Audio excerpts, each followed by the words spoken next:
12 years. 1,340 interviews. Number 3 on the list.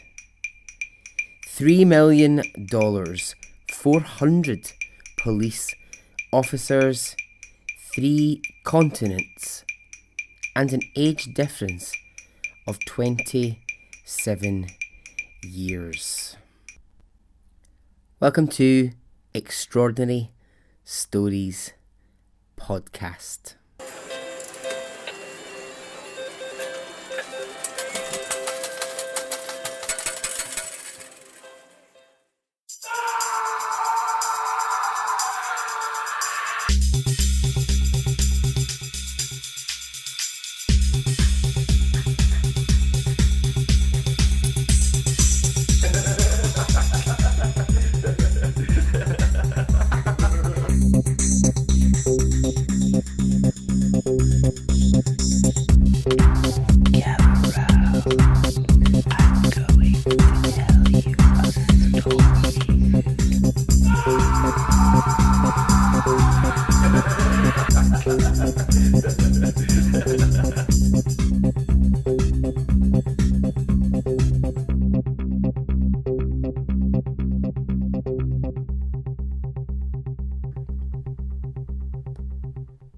Hey, how are you?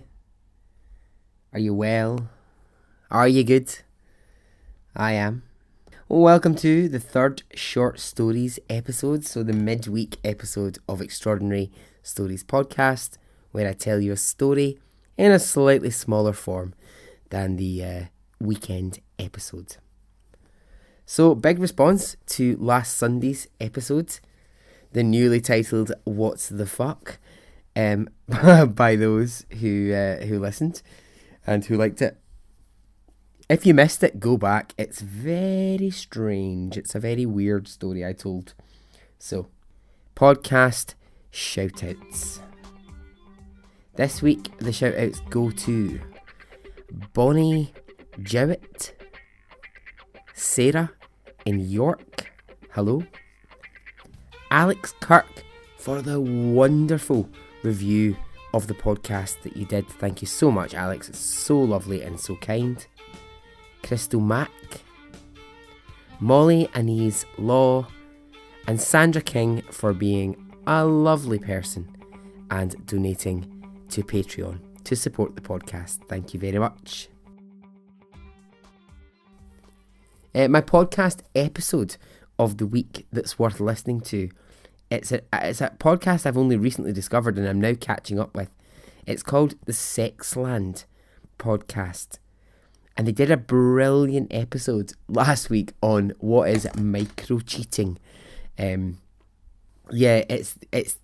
Maeve and Jeremy. They're two really interesting people and they sit down each week and they talk about different things to do with relationships, to do with sex, to do with love, to do with life, and they get into just some really interesting discussions. So if you've not heard Sexland, get into it because it's really good. Okay, the story for this episode. I didn't know this until maybe 4 or 5 days ago, and now I know it. I love it. It is the story of Heather and Roberto. Okay, are you ready? Let's go.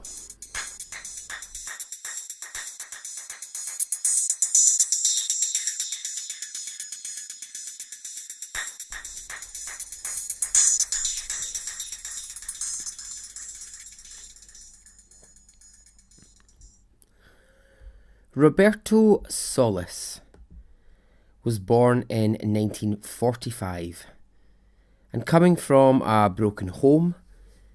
By the age of being a teenager, he was pretty much his own person. Very few people were involved in Robert's life. He'd gotten himself into a few gangs and along with that some petty crime. A bit of theft here, a bit of shoplifting.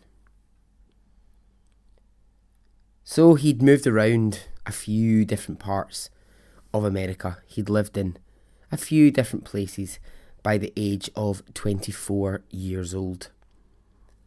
So he's 24 years old and it's 1969. He'd acquired a gun for protection on the streets. He was living at the time in San Francisco. Oh, I'd love to go to San Francisco. Desperate for money and really not living his best life, not living his greatest life. Robert has a really bright idea one day. He's going to hold up an armoured car carrying cash and attempt to get money from the car driver. The car driver was a 61-year-old man. However, this didn't quite go to plan. When Roberto stopped the car and pointed his gun at the driver, the 61-year-old man explained there wasn't any money in it. He didn't have any money. Roberto didn't believe him, and he shot the man twice. Dead. He took the bag that he could find in the car and he fled from the scene. But the bag, as the old man had told him, was indeed empty. So it didn't take very long for police to find Roberto Salas, and he was charged for the murder and the robbery. He was tried, convicted, and sentenced to 23 years in prison for his crime before being paroled. 23 years doesn't really seem long enough to me. I'm just going to say that. I think 23 years, if you've put 2 bullets into someone who was just going about their life and doing their job, I don't think 23 years is quite enough.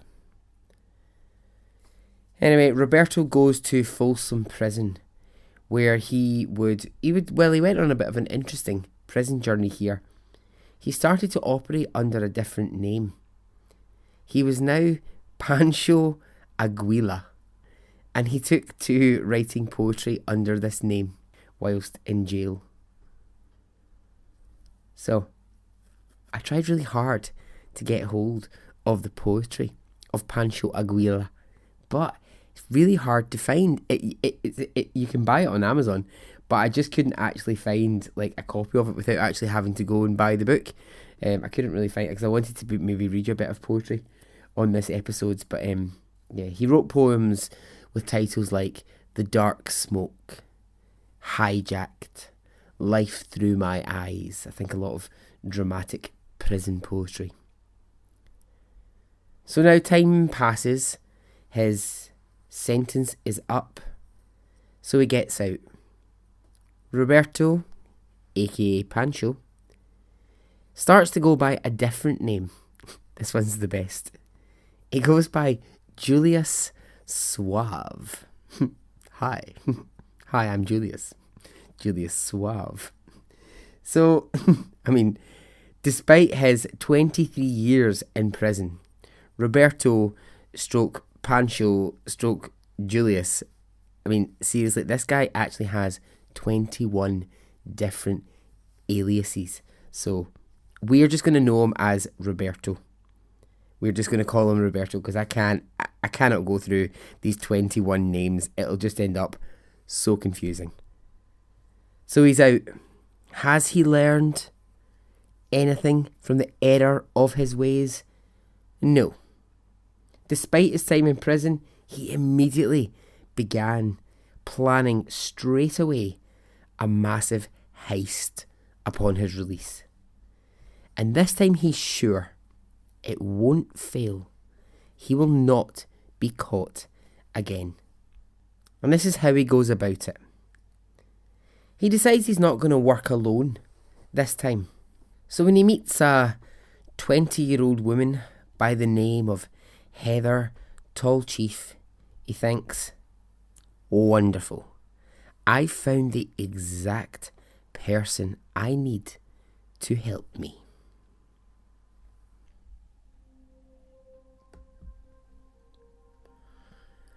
Okay, who was she? Heather was born in New York, where she lived with her parents and her sister. She was a beautiful young girl. Her parents, they had a rocky marriage, and they split when Heather was young. Heather was left with her father, who is the first to admit he wasn't the best father. He sniffed a lot of glue and he smoked a lot of weed. When his kids were really young, he says he didn't really offer them the best that he could. So at 20 years old, she moves from New York to San Francisco. And who's she about to meet?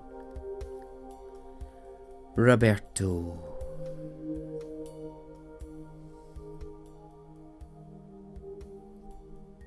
At the time when they met, she had quite a respectable job as a nursing assistant, but that's about to change.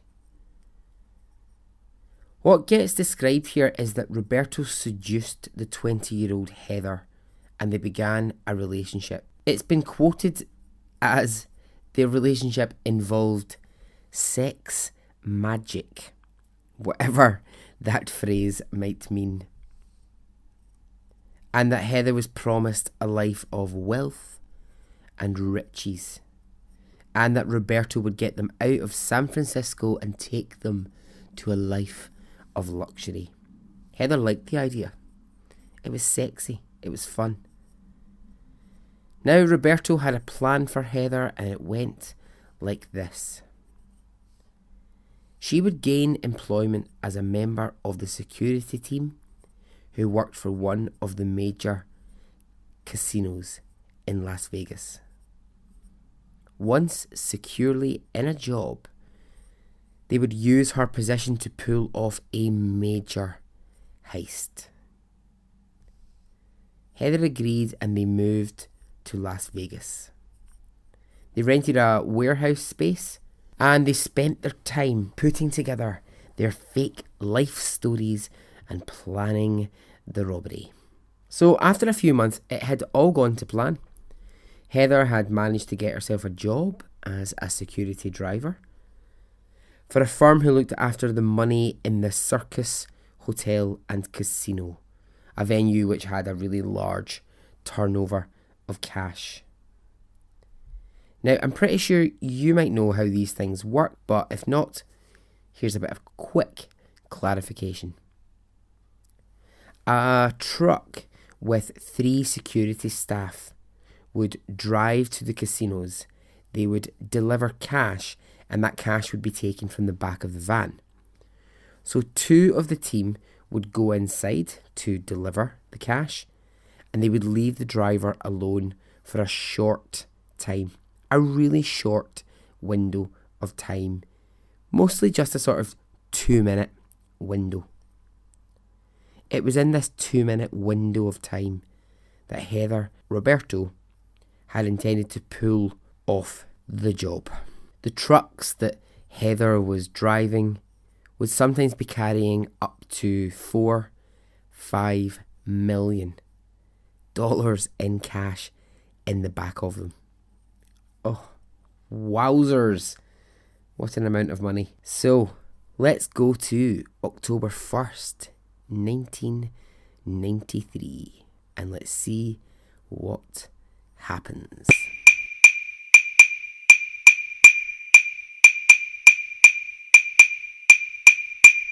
A man named Scott Stewart, who was one of Heather's fellow security team, remembers that on that particular morning he noticed Heather was wearing different shoes from the sort she normally wore to work.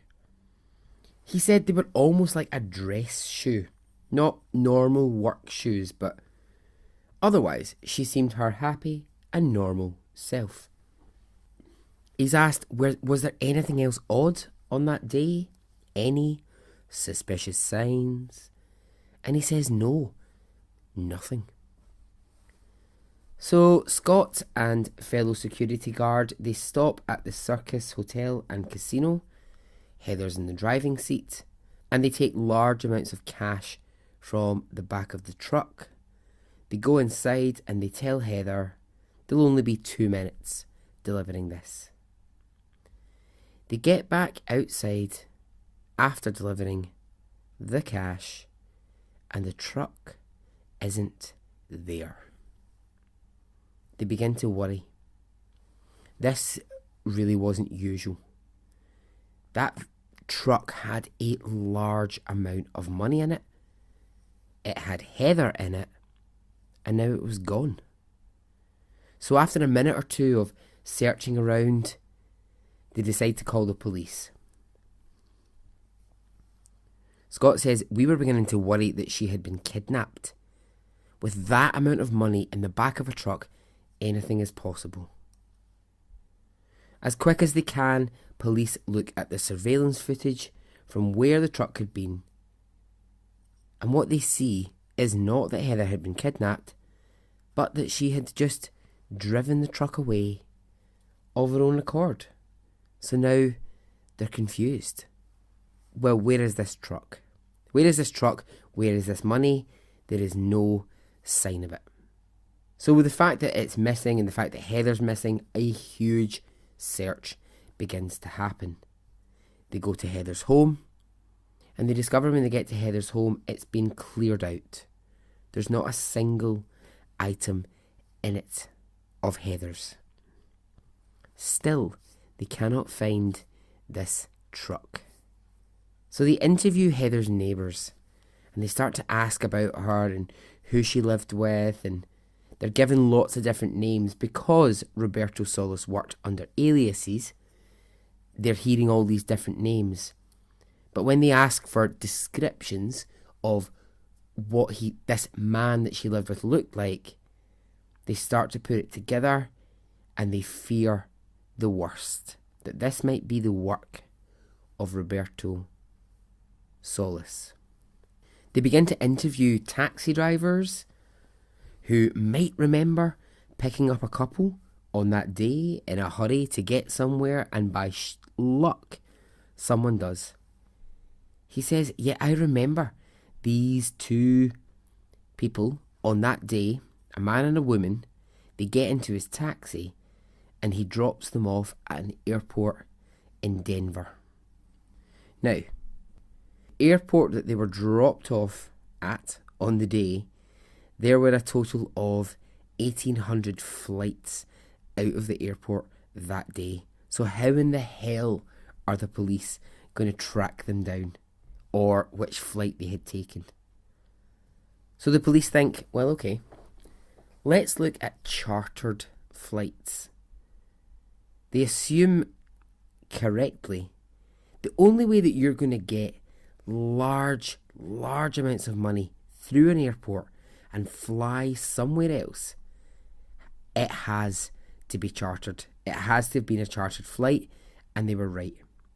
A chartered flight to Miami had been organised for that day and had been paid in cash. So in interviews with airport staff, they have another bit of luck, but with a bit of a twist of confusion. A flight attendant remembers that, yeah, she was on a chartered flight to Miami that day, but it was an elderly couple. Now, she said she was always slightly suspicious of the elderly couple. She said the woman was in a wheelchair, and they'd had to make lots of special efforts to get her and her wheelchair onto the plane. So when the flight landed in Miami, the elderly woman, who apparently couldn't walk, suddenly springs up out of the wheelchair and walks off the plane, leaving the wheelchair behind. I mean, come on. If you've thought through every detail of a heist, don't fall at the last hurdle. Don't ruin it with one stupid detail. Oh, come on. So 2 weeks after the day that this happened, the investigation has not turned up Heather or Roberto. They are long gone with $2.5 million. Police are searching Miami, but they can't find the pair. These two are a right modern day Bonnie and Clyde, aren't they? My God. Police do find one thing, however. They find the truck. It had been parked in a lock-up garage near Heather's home. And in the back they found a few piles of cash that, well, they assumed the couple probably couldn't fit this money into cases and had to leave some behind. So what happens next? Well, for 12 years, no one can locate Heather, Roberto, or the money. Where are they? The search of Miami has been exhaustive and there's no sign. Have they gone abroad? There was a possible sighting in Europe of the couple, but it was 3 years on from the day that the robbery happened and no one was really quite sure. A call from Denmark comes in to say that possibly a slightly older man was seen with a young woman and they maybe vaguely fitted the description of Heather and Roberto, but no one's sure and it goes cold. In 1997, Heather is placed number 3 on America's Most Wanted list. It was the highest position for a woman in 30 years. The reward to just find and have any information about this couple was ridiculous. I think it was like $250,000 if you had any information about the whereabouts of Heather or Roberto. Police just can't find them. Heather's family, quite sadly at this point, say they're fully expecting her dead body to wash up one day. They believe that Roberto has probably killed her and taken the money. The case is almost given up on. But then, this happens. Las Vegas police receive a call from a lawyer they don't know, asking them to send a detective to a hotel room in Las Vegas where there's someone who wants to and is willing to speak to them about the Heather and Roberto heist. So a detective goes, he waits, and in walks Heather herself, 12 years after the event. She's unharmed. She just looks like herself, but 12 years older. And although she's nervous, she's talkative. What Heather goes on to describe is quite insane. She starts at the beginning and she says that she met Roberto when she was 21 and he was 48, and she fell immediately in love. Now, the sex magic that I mentioned earlier, this involved Roberto's love for ritualized sex. He had an altar built in his living room. He would make Heather drink from a goblet that had red liquid in it. They took drugs together. They used magic to summon demons and have lots of sex. Robert would read her tarot cards and he would tell her that she was coming into money. She says he also hypnotised her on regular occasions. Now, that's fine. Okay. Everyone's like, okay, we're on board with this. That's all right. But then it's the next bit that people, and mainly police, begin to find a little bit troubling. Heather's account of the morning of the robbery goes like this. She says on the morning of the robbery, Roberto gave her a piece of paper which said, "Once you get to the Circus Hotel and Casino, let your 2 colleagues go inside and drive to this address. I will be waiting." She says she doesn't ask why. That's problematic. She says that when she gets to the address, once she's followed these instructions, Roberto is waiting with disguises, a wheelchair, and lots of cases to pack the money in. He tells her he's organised a chartered flight to Miami and that they must go now. Heather says at this point, only then did she discover she was involved in a major robbery. Police say, well, okay, right. But at that point, why did you not then get the attention of the police? She says she was scared, but that she was still very much in love with Roberto. The other information she's got to give is very strange. She and Roberto have a son. Okay, say police, well, where is the child? She says, I left him with Roberto. Again, problematic. Why would she not bring her son with her? If she's leaving Roberto, wherever he is, why is she not bringing the child? So they ask, well, where is Roberto? Where is your son? But she won't say. What she will say is that she's made arrangements for her son to be picked up by friends, but that she had to escape herself. They say, okay, what's your child's name? She says, he doesn't have one. And this question, I like this. I think this is funny. From police, they say, why did you not just stay on the run? We hadn't caught you. It wasn't looking likely that we were going to catch you. We are 12 years on. We had no clue where you were in the world. She says she just wanted to get back and see her family. She was tired of being a fugitive. And then they ask, okay, well, how did you escape? She says, I took a few $1,000s of the money and I slipped out in the night.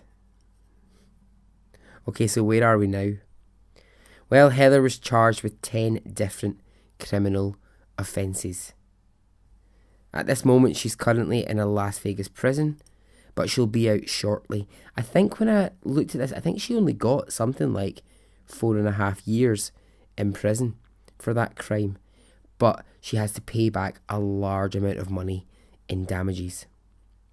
Heather and Roberto's son is currently living in Amsterdam, which is where she had him organised to be sent to once that she herself had escaped Roberto Solis.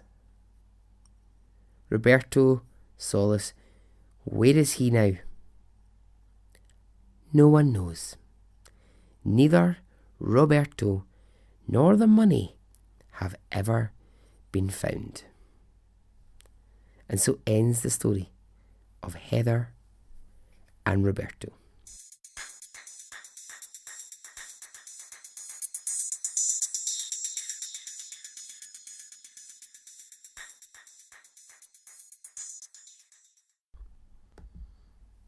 Okay, crazy stuff. I hope you enjoyed it. I don't know what you think. Was she tricked into it by Roberto because she was 21 and he was 48, and maybe his sex magic was so good that she went along with it? Or are we hearing the thing that we often hear, which is that defence of, oh, I was young, I was vulnerable, I didn't know what I was doing. Why did it take her 12 years to come back? She won't talk about it. She just will not talk about what happened in those 12 years other than the fact that she had a child. I just also think the fact that he's still on the run, the fact that he's never been caught by the police, and that they're not making any leads with trying to find him or the money, is just, yeah, it's really strange that's where it's at. Okay, so that's that one. A couple of just very quick, before I finish, admin things. I got a request on the Facebook group from Esme Boniface for information about merchandise, and I promise it is coming. Just let me know what you want as well. I think that's what's holding me up, is that I've got some ideas for designs, but I don't really know what people would like in the way of merchandise. I've not ever done that sort of thing before, so I'm not really sure what I should be making. But if you've got any bright, wonderful ideas, let me know. So a few new Patreon supporters have come this way this week for the podcast, so thank you very much if you are Giving anything to the podcast, any small amount, makes a difference. I'm also looking for a bit of advice at the moment. If there's anyone out there listening who's particularly good with sound, then please stand up and make yourselves known. I'm looking to maybe sort of change and expand on some of the equipment that I've got for the podcast. I mean, it would be a sad day to ever say goodbye to the Johnny's Onion Ring box that I'm talking into right now, which has just got loads of old pyjamas stuffed into it with my microphone and an old jumper I've not worn in about 15 years and a towel that no one uses anymore. But the time may have to come. I would like to upgrade, but I really need advice. I'm not an expert in anything sound related. This learning how to do this for the podcast has been like huge for me because I'm just not very good with that kind of stuff. So if you are someone who knows anything about sound, please make yourself known to me, and even just any advice would be wonderful. Okay, I'm going to finish up just by saying you know where to find me. You can get me on all of the social medias. I'm there. Join the Facebook group. It's wonderful. There's Twitter, Instagram. If you know a good story, an extraordinary story, get in touch. Okay? Goodbye. Well, hello, my friends. This is CK from the Mirths and Monsters podcast, proud partner of the Odd Audio Network. Join me, my companion Finn, and my occasionally satanically possessed cat Ray, Puny mortals, as we investigate the real truths behind some of the most wonderful creatures you can imagine. Are trolls really that thick? Or is it just bad press? Are leprechauns really drunken bums? Sort of. But there's a lot more to find out. All you need to do is tune in to Mirths and Monsters podcast with me and Finn. Till next time, sláinte, your good health.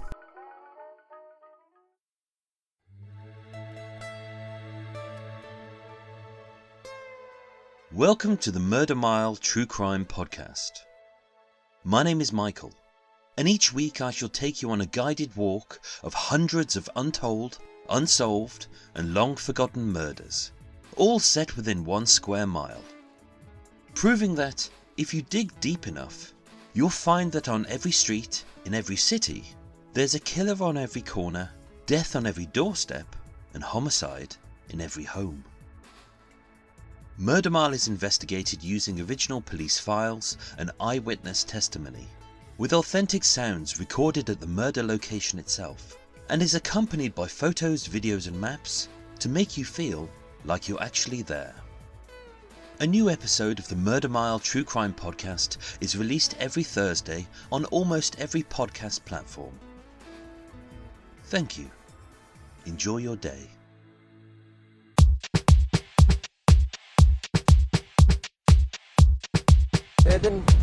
It didn't affect me really one way or the other.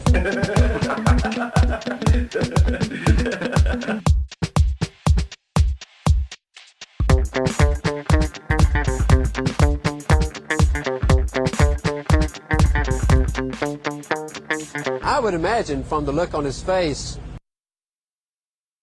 let's get it on, let's do it, let's get it over.